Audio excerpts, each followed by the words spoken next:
২৪ কোটি টাকা ব্যয়ে বরিশালের বিশেষায়িত শিশু হাসপাতালটি চালু না করায় এ অঞ্চলের শিশুরা চিকিৎসা থেকে বঞ্চিত হচ্ছে।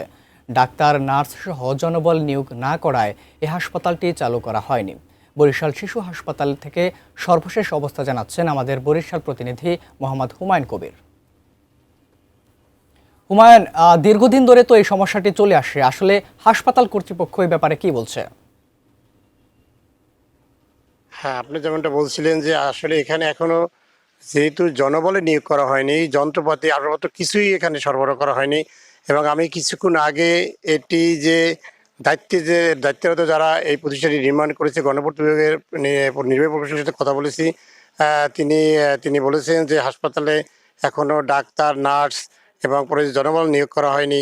এখানে এখন পর্যন্ত নেই কোনো আসবাবপত্রের ব্যবস্থা নেই এবং যে শয্যার ব্যবস্থা এখানে করা হয়নি।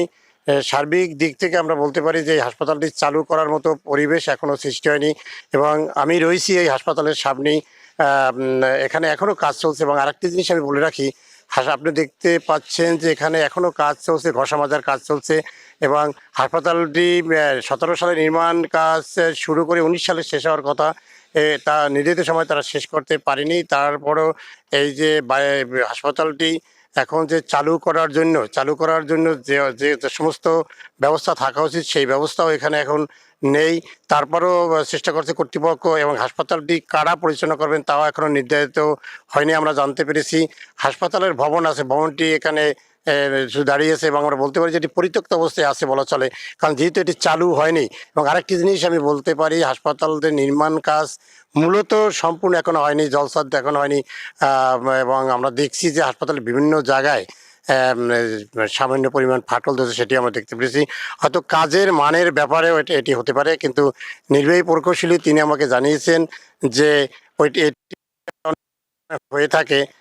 তবে এখানে এখন রিপেয়ারের নির্মাণ এবং ভবনটি এখনো হস্তান্তর হয়নি। তারপর আমরা দেখতেছি এখানে ধোয়া বিষয়, এখানে এখন সেই রিপেয়ারের কাজ চলছে। তারপর এতে বোঝা যাচ্ছে যে হাসপাতালটির কাজটা কতটা গুণগতভাবে উন্নত ছিল।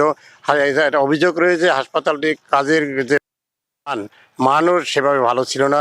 এ কারণেই হাসপাতালটি দেখে মনে হয় যেন এটি অনেক পুরাতন হাসপাতাল।